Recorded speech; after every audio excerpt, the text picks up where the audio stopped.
ભાના પરિણામ જેમ આવી રહ્યા છે ચોંકાવનારા પરિણામ કારણ કે હવે પરિવર્તનનો પવન ફૂંકાઈ રહ્યો છે। પણ બીજું એક વાત કે અરવિંદ કેજરીવાલ જે અત્યારે નવી દિલ્હી બેઠક પરથી સતત શરૂઆતી રૂઝાનથી પાછળ ચાલી રહ્યા હતા, હવે અરવિંદ કેજરીવાલ પ્રવેશ દ્વારમાંથી આગળ નીકળી ચૂક્યા છે।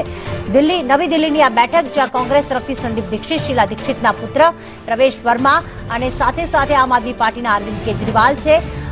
74 બેઠક પરથી પ્રવેશ વર્મા આગળ ચાલી રહ્યા હતા, પરંતુ હવે પ્રવેશ વર્માને પાછળ છોડીને અરવિંદ કેજરીવાલ હાલમાં આગળ નીકળી ચૂક્યા છે। પણ હા, જે રૂઝાન આવ્યા છે જેમાં 48 બેઠક પર ભાજપ આગળ ચાલી રહી છે।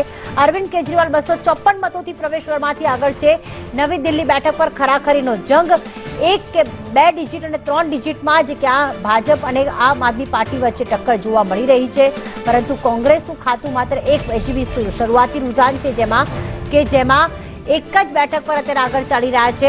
નરેન્દ્ર રાવત અમારી સાથે કોંગ્રેસથી જોડાયેલા છે અને નરેન્દ્રભાઈ, જે પ્રમાણે હાલમાં જે વાત થઈ રહી છે કે કોંગ્રેસ માત્ર એક જ બેઠક પર 0 થી 1 બેઠક પર આવી રહી છે અને કહેવાય ને કે હવે કોંગ્રેસે દિલ્હીમાં અસ્તિત્વ ટકાવી રાખવું પણ ક્યાંક મુશ્કેલ બની રહ્યું છે। કયા પડકારો હોઈ શકે છે, કારણ કે દિલ્હીમાં જ્યાં 15 વર્ષ શાસન કર્યું ત્યાં માત્ર એક બેઠક પર, એ પણ રૂઝાનમાં માત્ર।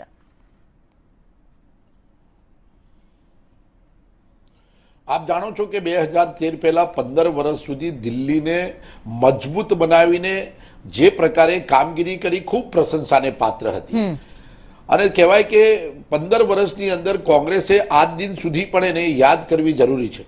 પરંતુ મેં સ્પષ્ટ રીતે કહું છું કે 2013 પછી જે આપનો ઉદય થયો અને જે આંદોલનના કારણે આ દેશની અંદર પ્રજા અને દિલ્હીની પ્રજાને જે પ્રકારે કેજરીવાલે 10 વર્ષ સુધી ગુમરાહ કરી, અમે એમની સાથે સમાધાન પણ ભૂતકાળમાં કર્યું।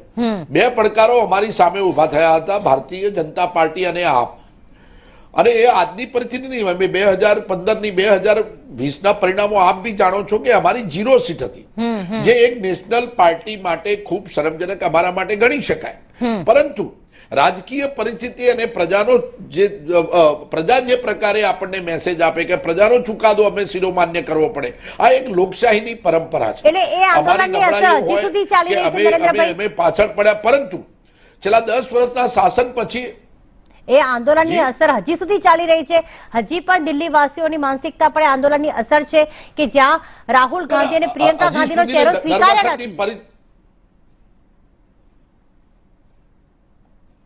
નહીં, ચહેરાનો પ્રશ્ન નથી। જો ચહેરો સ્વીકાર્ય હોત તો ભારત દેશની અંદર નરેન્દ્ર મોદી જે પ્રકારે મહાન નેતા છે અને ભારતીય જનતા પાર્ટીના પ્રવક્તાઓ કોઈ પણ રાજ્યની ચૂંટણી હોય કે નીચે કોર્પોરેશનની ચૂંટણી હોય કે પંચાયતની ચૂંટણી હોય કે સરપંચની ચૂંટણી હોય તો નરેન્દ્ર મોદીજીનો ચહેરો મૂકીને જીતી જાય છે અને એટલા બધા વખાણ કરવામાં આવે છે અને એમના પ્રોટોકોલમાં નીચે પડવા બી દેવામાં નથી આવતું અને કોઈ બોલી પણ શકે નહીં। તો મારું એ જ કહેવું છે કે ચહેરો 10 વર્ષથી દિલ્હીમાં ભૂસાઈ ગયો હતો।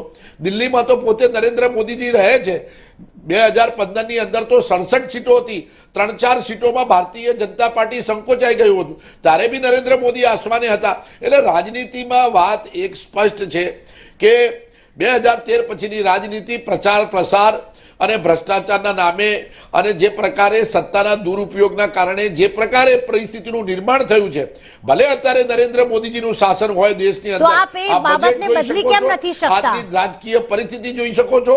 દેશના લોકો મોંઘવારી, બેરોજગારી, તમે ડોલરની વાત કરો, તમે પેટ્રોલની વાત કરો, તમામ રીતે પીડાઈ રહી છે। પરંતુ પ્રજાને ચૂંટણી સમયે આ બધી બાબતોથી દૂર રાખી અન્ય પ્રચારના સાધનો નવા ઉપલબ્ધ કરી જે પ્રકારે દેશની અંદર પરિસ્થિતિનું નિર્માણ થયું છે એની સામે અમે લડત આપવાના છીએ। બિલકુલ, કોંગ્રેસ લડત આપવાની છે અને લડત આપે છે કે નહીં, કારણ કે અત્યારે દિલ્હીમાં તો કોંગ્રેસને બિલકુલ જાકારો જે છે જ નહીં અત્યારે અસ્તિત્વમાં, એ જાકારો આપી રહ્યા છે દિલ્હીવાસીઓ। પરિણામ આપને પડે પરની અપડેટ જણાવતા રહીશું। રોકાઈશું વધુ એક બ્રેક માટે।